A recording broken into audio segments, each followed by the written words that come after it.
Shooting সেটে দুর্ঘটনায় গুরুতর আহত হয়েছেন বলিউড সুপারস্টার শাহরুখ খান। বেশ কিছুদিন ধরে মেয়ে সোহানা খানের সঙ্গে কিং এর শুটিংয়ে ব্যস্ত ছিলেন অভিনেতা। তার মাঝেই খবর পেশিতে চোট পেয়েছেন বাচ্চা। পরিস্থিতি এতই গুরুতর যে শুটিং বন্ধ করে দেওয়া হয়েছে।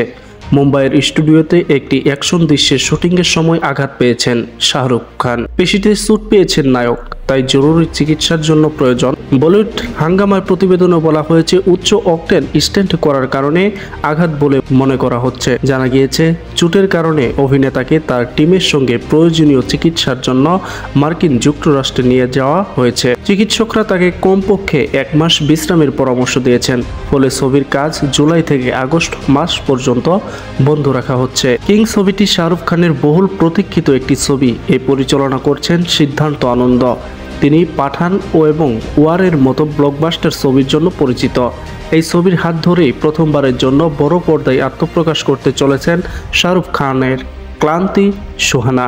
এই ছবিতে শাহরুখ খান ও সোহানা ছাড়াও রয়েছেন দীপিকা পাড়ুকোন, রানী মুখোপাধ্যায়, অভিষেক বচ্চন, জয়দীপ আহলাওয়াত, অনিল কাপুর, আরশাদ ওয়ারসি এবং জ্যাকি শ্রফ।